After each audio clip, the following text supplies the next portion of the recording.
নমস্কার বন্ধুরা, পল্লবী রান্নাঘরে সবাইকে স্বাগত। আজকে আমি আপনাদের সাথে শেয়ার করব মাছের কোরমার রেসিপিটা। এটা কিন্তু খেতে দুর্দান্ত হয়। আপনারা পোলাওর সাথে, সাদা ভাতের সাথে কিন্তু সার্ভ করতে পারেন। তো চলুন দেখে নেওয়া যাক আমার আজকের রেসিপিটি। এখানে আমি নিয়েছি 400 গ্রাম রুই মাছ। আপনারা রুই মাছের পরিবর্তে কাতলা মাছ, মৃগেল মাছ নিতে পারেন। মাছগুলোকে ভালো করে ধুয়ে পরিষ্কার করে নিয়েছি। এবার এর মধ্যে দিয়ে দিচ্ছি সামান্য পরিমাণ হলুদের গুঁড়ো, সামান্য পরিমাণ শুকনো লঙ্কার গুঁড়ো, সামান্য পরিমাণ লবণ, 1 চা চামচ আদা বাটা, আর দিয়ে দিচ্ছি 1 চা চামচ রসুন বাটা। এই সব কিছু একসাথে ভালো করে মিশিয়ে নিচ্ছি। তো সব কিছু ভালো করে মাখানো হয়ে গেছে। এবার এই মাছগুলোকে আমি আধা ঘন্টার মতো ম্যারিনেট হতে দেবো। এখানে একটা কড়াই আমি ভালো করে গরম করে নিয়েছি। দিয়ে দিচ্ছি এর মধ্যে বেশ কিছুটা পরিমাণ সাদা তেল।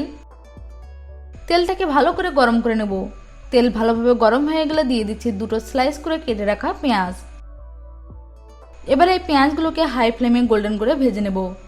ব্রেস্তা বানানোর সময় গ্যাসের ফ্লেমটাকে সবসময় হাইতে রাখবেন। এখানে কিন্তু পেঁয়াজগুলো গোল্ডেন কালার হয়ে গেছে। আমি আর বেশি ফ্রাই করব না, কারণ এগুলো ঠান্ডা হয়ে যাওয়ার পরে কিন্তু আরও ডার্ক হয়ে যাবে। তো এগুলোকে আমি একটা প্লেটে তুলে নিচ্ছি। সব পেঁয়াজ আমি তুলে নিয়েছি। এখানে একটা ফ্রাইং প্যান আমি গরম করে নিয়েছি, আর এর মধ্যে দিয়ে দিচ্ছি 2 বড় চামচ সাদা তেল। তেলটাকে ভালো করে গরম করে নেব। তেল ভালোভাবে গরম হয়ে গেলে এর মধ্যে দিয়ে দিচ্ছি ম্যারিনেট করে রাখা মাছের পিসগুলো।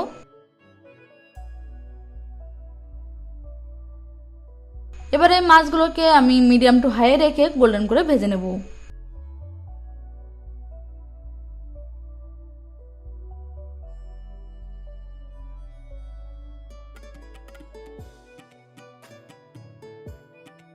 তো এখানে মাছের পিসগুলো কিন্তু গোল্ডেন কালার হয়ে গেছে। এবার এগুলোকে আমি প্লেটে তুলে নিচ্ছি। তো সব মাছ আমি তুলে নিয়েছি। যে কড়াইতে আমি ব্রেস্তা বানিয়েছিলাম সেই কড়াইতে আমি 3 বড় চামচ তেল রেখে বাকি তেল তুলে নিয়েছি। এই তেলের মধ্যে দিয়ে দিচ্ছি একটা ছোট সাইজের স্লাইস করে কেটে রাখা পেঁয়াজ। পেঁয়াজটাকে কিছুক্ষণ এভাবে নাড়াচাড়া দিয়ে নিচ্ছি। এবার এর মধ্যে দিয়ে দিচ্ছি একটা তেজপাতা, 2টো এলাচ, 2টো লবঙ্গ, একটা দারচিনির টুকরো, আর দিয়ে দিচ্ছি 8 থেকে 10টা গোলমরিচ। এবারে সব কিছু দিয়ে ভালো করে মিশিয়ে পেঁয়াজটাকে গোল্ডেন করে ভেজে নেব। তো দেখুন পেঁয়াজ কিন্তু গোল্ডেন কালার হয়ে গেছে। এবার এর মধ্যে দিয়ে দিচ্ছি আমি একটা পেঁয়াজ বাটা। পেঁয়াজ বাটাটা দেওয়ার পরে সব কিছু আবারও ভালো করে মিশিয়ে নিয়ে আরও কিছুক্ষণ ভেজে নেব, যতক্ষণ না পেঁয়াজের কালারটা চেঞ্জ হয়ে যাচ্ছে। তো যে পেঁয়াজের পেস্টটা আমি দিয়েছিলাম সেটা কালার কিন্তু গোল্ডেন কালার হয়ে গেছে। এবার এর মধ্যে দিয়ে দিচ্ছি আধা চা চামচ আদা বাটা, আধা চা চামচ রসুন বাটা, আর দিয়ে দিচ্ছি 1 চা চামচ কাঁচা লঙ্কা বাটা।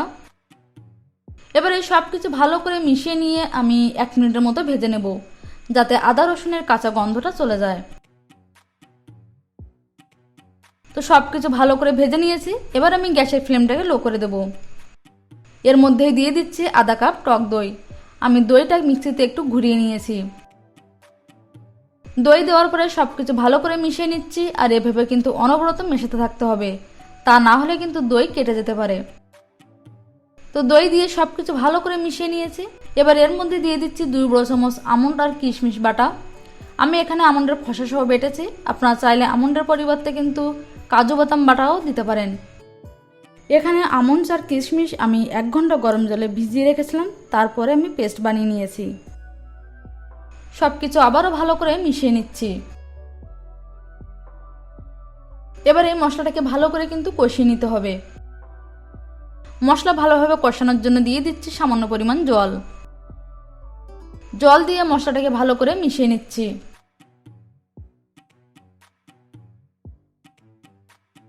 এবার এর মধ্যে দিয়ে দিচ্ছি 1 চা চামচ ধনে গুঁড়ো, 1 চা চামচ শুকনো লঙ্কার গুঁড়ো, আমি এখানে হলুদ কিন্তু ব্যবহার করছি না। ধনে গুঁড়ো, লঙ্কা গুঁড়ো দিয়ে সব কিছু ভালো করে মিশিয়ে নিচ্ছি।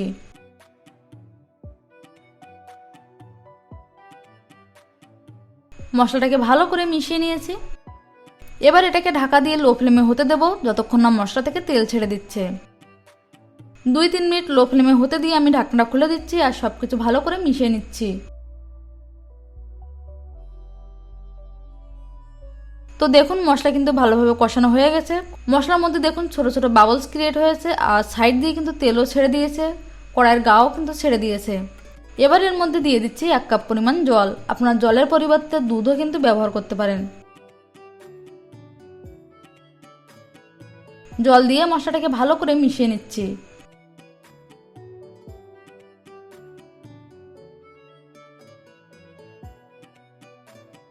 এবার এই গ্রেভির মধ্যে ভালোভাবে ফুট আসতে দেব। তো দেখুন গ্রেভির মধ্যে কিন্তু ভালোভাবে ফুট এসে গেছে। এবার এর মধ্যে দিয়ে দিচ্ছি ভেজে রাখা মাছের পিসগুলো। মাছের পিসগুলো দিয়ে ভালোভাবে মিশিয়ে নিচ্ছি।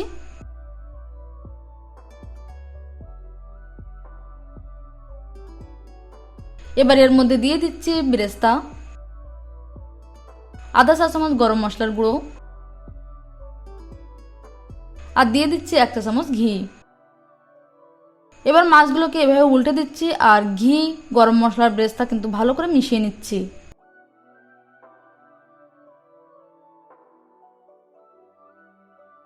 তো দেখুন সবকিছু ভালো করে মিশিয়ে নিয়েছি। এবার আমি এর মধ্যে দিয়ে দিচ্ছি স্বাদ অনুযায়ী লবণ। লবণটা কিন্তু আপনারা আগেও দিতে পারেন। লবণ দিয়ে আমি আবারও একটু মিশিয়ে নিচ্ছি। এবার এটাকে ঢাকা দিয়ে লো ফ্লেমে হতে দেবো 5 থেকে 7 মিনিটের মতো। 5-7 মিনিট পরে ঢাকনাটা খুলে দিয়ে এর মধ্যে দিয়ে দিচ্ছি 3টে কাঁচা লঙ্কা। তবে লঙ্কাটা কিন্তু আমি চিড়ে দিচ্ছি না, জাস্ট ফ্লেভারের জন্য অ্যাড করছি। দিয়ে দিচ্ছি আধা চা চামচ চিনি। চিনি আর কাঁচা লঙ্কা দিয়ে সবকিছু ভালো করে আবারও মিশিয়ে নিচ্ছি। সবকিছু মেশানোর সময় কিন্তু হালকা হাতেই মেশাবেন, তা না হলে কিন্তু মাছ ভেঙে যেতে পারে। সবকিছু ভালো করে মিশিয়ে নিয়েছি। আমি এটাকে আবারও ঢেকে হতে দিচ্ছি যতক্ষণ না তেল ছেড়ে দিচ্ছে। কয়েক মিনিট পরে ঢাকনাটা খুলে দিচ্ছি আর দেখুন তেল কিন্তু ছাড়তে শুরু করেছে। আবারও আমি মাছগুলোকে হালকা হাতে উল্টে দিচ্ছি। মিনিট 2-এর মতো এভাবে হতে দেব। তারপরে গ্যাসের ফ্লেমটাকে বন্ধ করে দিয়ে আমি স্ট্যান্ডিং টাইমে 5 মিনিট রেখে দেব। তো দেখুন বন্ধুরা আমাদের মাছের কোরমা একদমই রেডি হয়ে গেছে। আমি এগুলোকে একটা সার্ভিং বলে নামিয়ে নিচ্ছি। তো এভাবে আপনারা মাছের কোরমা বাড়িতে ট্রাই করে দেখুন, খেতে কিন্তু দারুণ হয়েছে। রেসিপিটি আপনাদের কেমন লেগেছে কমেন্টস করে জানাবেন। যদি ভালো লেগে থাকে লাইক করবেন, শেয়ার করবেন। আর আপনি যদি আমার চ্যানেলে নতুন হয়ে থাকেন তাহলে আমার চ্যানেলটিকে সাবস্ক্রাইব করার অনুরোধ রইল। আজ এ পর্যন্তই, আবার দেখা হবে নতুন কোন রেসিপি নিয়ে। ততক্ষণ পর্যন্ত ভালো থাকবেন, সুস্থ থাকবেন। ধন্যবাদ।